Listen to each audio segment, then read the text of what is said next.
Hey everybody, this is Todd Rhodes with Chemistry Staffing. It is Thursday, April 2nd, and this is your daily update. Just a chance for me to kind of get some stuff out of my head, and maybe you're thinking some of the same thoughts I am. Maybe you're thinking things that are totally different, but love to have the conversation. So today I want to talk about a couple things I've been thinking. Two areas I want to talk about today that I think every church leader, every board member, every elder team, every church staff member actually should be thinking about and discussing and evaluating and reevaluating right now. And that's we commonly refer to them as butts and bucks, right? Attendance and giving.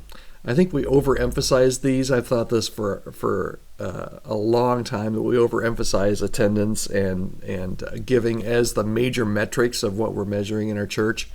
But those are the two things that I want to concentrate on today. And what I'm going to be sharing is a little bit of new research that came out from Barna Research. They're doing this new, David and his team over at Barna are doing what they're calling Church Pulse Weekly, where they are looking at a weekly survey of pastors and finding out kind of the trends of what, it's really fascinating, kind of what pastors are seeing in their churches across the country each week during this coronavirus crisis. So the first thing I want to talk about is attendance. Now, what I'm going to share are the results from week 2 of their survey. So that was actually conducted between March 21st and March 30th. So today's April 2nd. This actually went through Monday. Okay, so the results I'm going to share for you today go through Monday. Don't include any responses this week. I'm guessing that this sample that they used for this is probably heavily skewed earlier, so probably before Sunday night when kind of the new revisions came out, the new 30 more days of the social distancing and no large groups and all that kind of thing. So it'll be really interesting to see how this trends this next week. But let's talk about attendance first. Here's what Barna found from pastors. As far as attendance goes, 17% of churches last week said they had a much less attendance than what they had previously. 22% said slightly less. 7% said about the same. So about 46%, not quite half, but about 46% said they had either about the same or less in online attendance than what they used to have in person. 54% said they're slightly higher or much higher. Okay, so 54%. Now here's kind of the confusing thing a little bit for me, is that this really doesn't match the Pew study that just came out as well. Here's how Pew did it. They asked back in 2019, before any of this crisis hit, they asked people how often they attended church services, and of those that said that they attend church services one or more times a month, so it could be once, could be twice, could be 4 times a month, they asked those people that said, yes, I attend church services regularly, they asked those people again since this crisis has hit and asked them how they were doing church. Now, 57% watched an online service since the coronavirus has hit, and most churches have gone from being in person to online. All right, so 57%. If you're an evangelical church, that went up to about 65%. So if you look at that, though, I mean, 65%, that means 35% of people that used to attend your services, according to Pew, are not attending services right now. All right, so they haven't tuned into one of them, 65%. But yet, when you ask pastors, 54% of pastors say that their attendance is slightly to much higher. So it's going to be really interesting to see. I think everybody's kind of counting their attendance a little differently online, with whatever multiple they're using for. We had this many live stream people. Times the number of people in their family. Everybody's kind of using a different number there. So that could be skewing some up. But it'll be really interesting to see what happens here. Here's some of the questions that well, first, before I get to the questions, here's some of the current news, okay, that's coming out. Carnival Cruise Lines, for example, They say that there will be no Alaska cruises until June 30th. Okay, until June 30th. If you want to take a Carnival cruise to San Francisco, you're not going to be able to do so anytime this year. They've canceled them all for the rest of this year. Another one of the Carnival ships is totally closed down until October 30th. Okay, so this isn't necessarily an indicator to what's going to happen in your church, but it is an indicator as to what some businesses are kind of looking at the outlook as. AMC Theaters came out yesterday and they said that we are going to they're hopeful that they'll be able to open up their movie theaters by mid-June. Okay, so right now I think most pastors, most church leaders are thinking it's going to be the end of April because that's right now what our timeline is as far as social distancing and large groups gathering and all of that kind of thing. AMC Theaters is banking on it's probably going to be more closer to mid-June. Okay, there's also been talk yesterday. I heard a lot of talk about the possibility of either curtailing or postponing or dramatically rethinking the Democratic National Convention. And that's going to happen, that was set to happen the middle of July. Okay, so here are some questions that I think every church leader, every board, every elder board should be asking. First question is, what if people can't come back to my church? Okay, what if the end date is not April? What if it's the middle of May or the middle of June or the middle of July?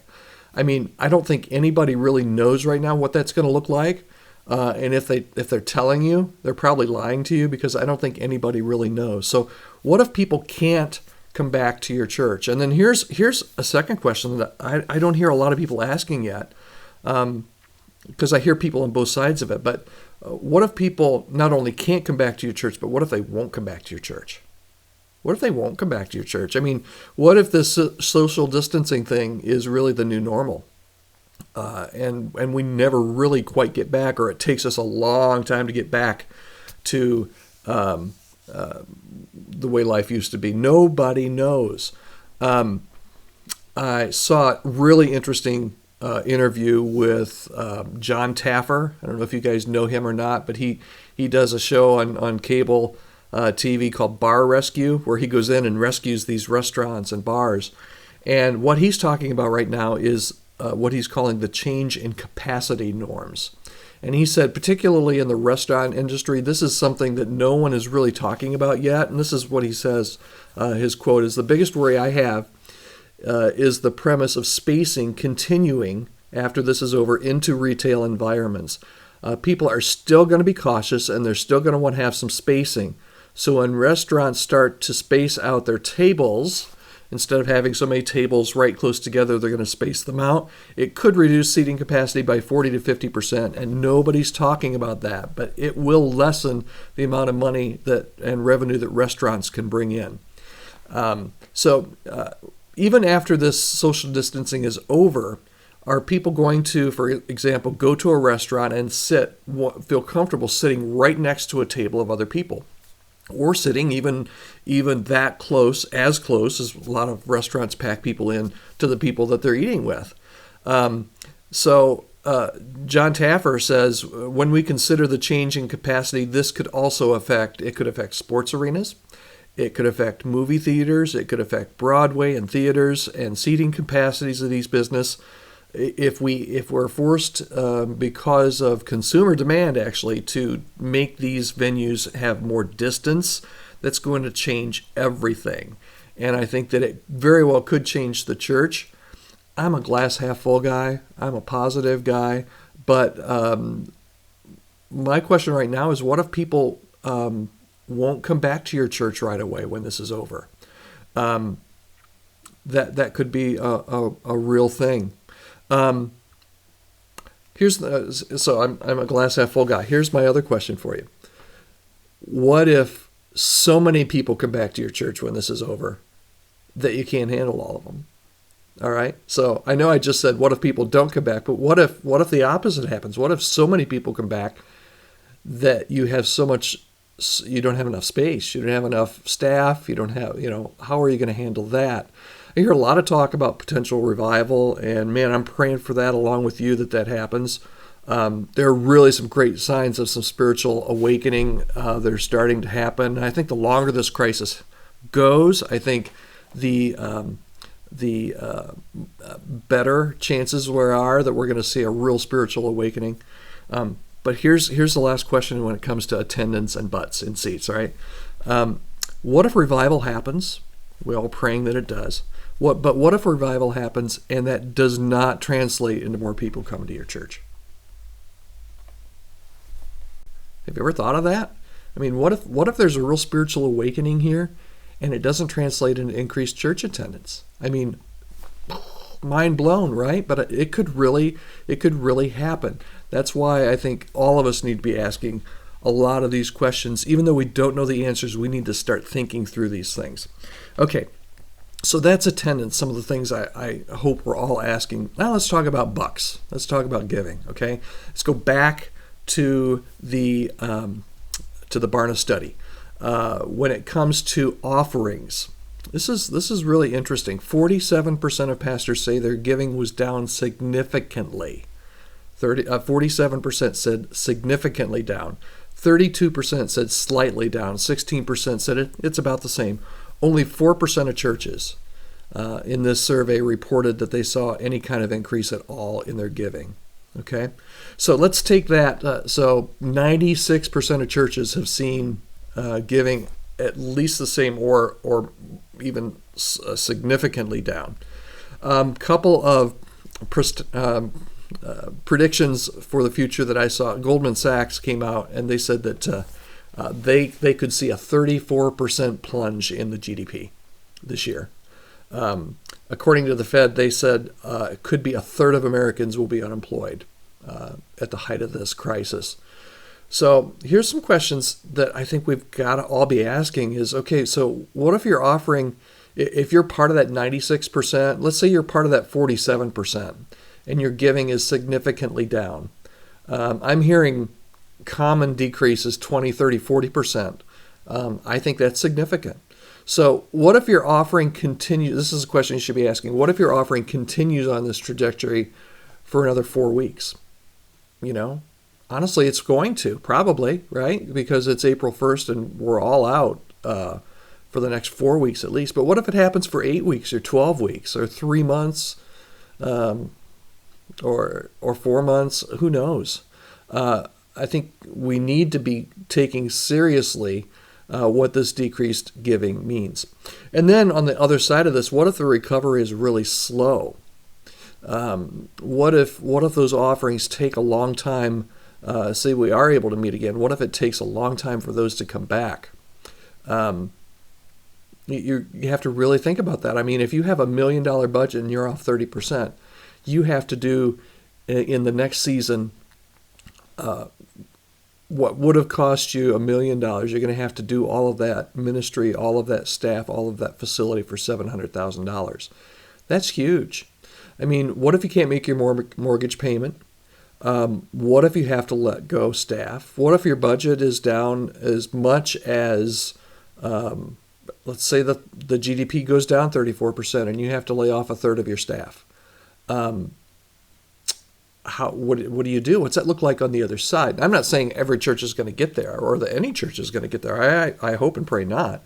But we have to be planning. We have to be thinking about these things. Like I said, I'm a glass half full guy. I'm not a doom and gloomer, but I am a planner. I've worked harder in my work at chemistry staffing the last 3 weeks, and I'm a pretty hard worker, but I've worked harder the last 3 weeks in trying to figure this thing out and pivot and make plans than what I did before. Pastors, leaders, boards that are not taking this seriously right now are going to lose. Pastors, leaders, and boards that think they can ride this thing out and just arrive on the other side all the better are really, I think, deluding themselves. And that's coming from not a doom and gloomer. That's coming from a glass half full guy. Here's the reality I really want to sink in and to think about. Our model is built on butts and bucks. It just is. It's built on buildings and staff. And that's not necessarily the biblical model. Okay?